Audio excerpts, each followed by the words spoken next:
Hey Oddings, before we get into this week's episode, I want to really quickly tell you about one of our sponsors, Honey. Honey helps you find the best deals online. It finds discounts and coupons across 37,000 sites like Amazon, Best Buy, and more. So when you're ready to check out after shopping online, the Honey add-on will automatically let you know if there are any available deals. I needed to buy a Father's Day gift for my dad, and I was able to knock off $50 off a smartwatch Fitbit because of a deal Honey alerted me of.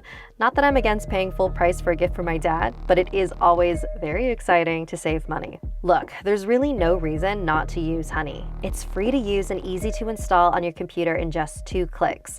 So shop with confidence. Get Honey for free at joinhoney.com/ss. Honey, the smart shopping assistant that saves you time and money when you're shopping online.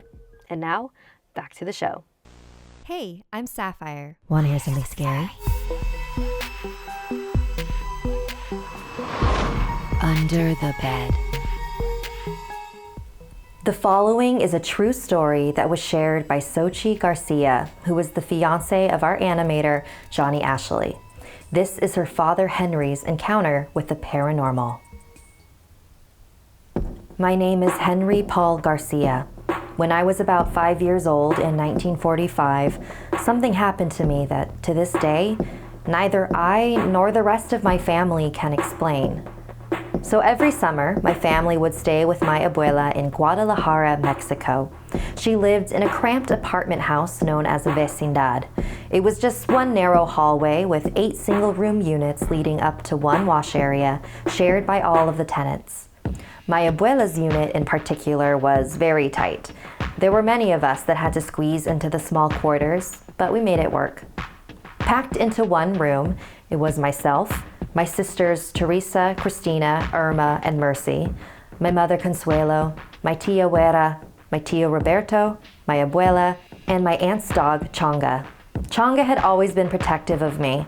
When I was a toddler, she'd grab me by the diapers if I tried to walk onto a busy street.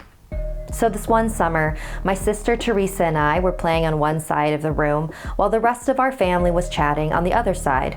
I was sitting on my abuela's bed, my short legs swinging in the gap between the bed and the wall, as me and my sister were laughing and joking around. Suddenly, I felt someone grab my right leg and pull it down to the floor. Thinking it was one of my sisters under the bed, I shouted, "Hey, let go!" But the hand only gripped tighter.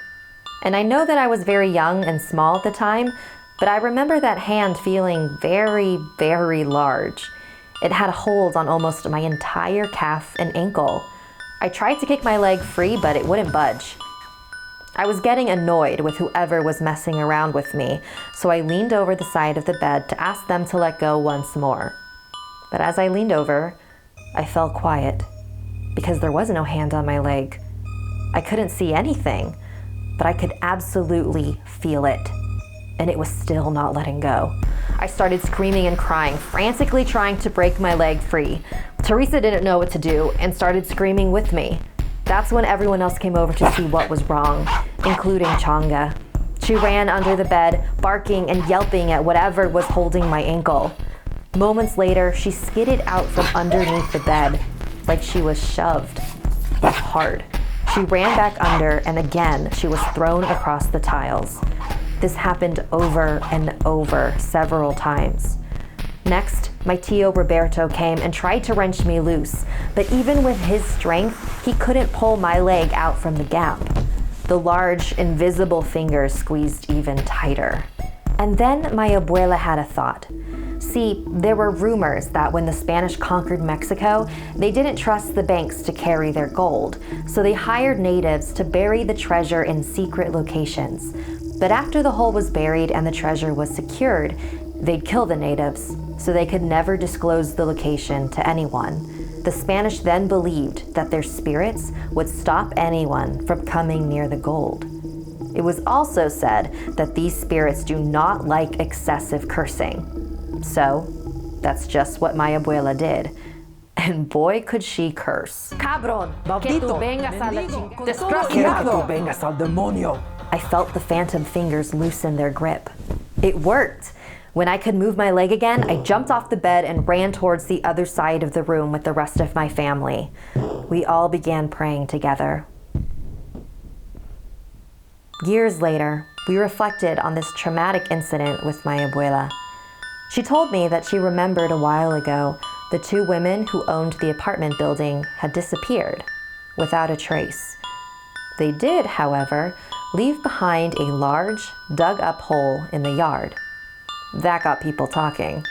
Now, no one knows if the women actually found treasure or not, my abuela said, but I wouldn't be surprised.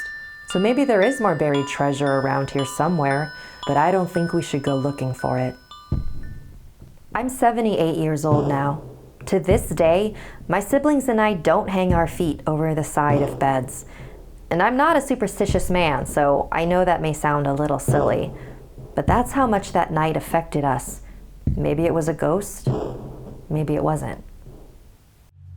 Like I say, nobody can ever say what really happened, what it really was. How can we know? Thank you to all of our patrons. If you'd like to join our VIP program and get access to ad-free episodes of Something Scary, visit patreon.com/snarled. I know you love scary stories, and what's scarier than real life? I want to tell you about an amazing show that I know you'll love. American Hysteria is a podcast that explores moral panics like stranger danger and satanic ritual abuse, urban legends like poison Halloween candy and phantom clowns, and conspiracy theories like the gay agenda and the Illuminati. These are all crazes that I know you've heard about, but this show dives deep into those topics and explores what they say about us as Americans. It's a well-researched and entertaining show hosted by Chelsea Weber-Smith, a former fantastical thinker and growing skeptic. They give a sometimes heartfelt, sometimes hilarious, sometimes horrifying look at how American freakouts shape our history, psychology, politics, and culture, and makes us all into believers, one way or another. I actually had the joy of interviewing Chelsea, and you'll be able to hear that conversation in next week's episode. They really know their stuff. From Skylark Media, you can now binge all of Season 1, and Season 2 has already begun. Subscribe to American Hysteria wherever you get your podcasts. Want more Something Scary? You can hear more stories over on the Something Scary podcast, available for free on Apple Podcasts or wherever you listen to your favorite shows. The links are in the description below. If you'd like to submit a story, send me an email at somethingscary@snarled.com. Like and share this video if it gave you the chills. And don't forget to subscribe to Snarled and turn on the bell for notifications. And if you dare, follow me on social media. Until next time, sweet dreams.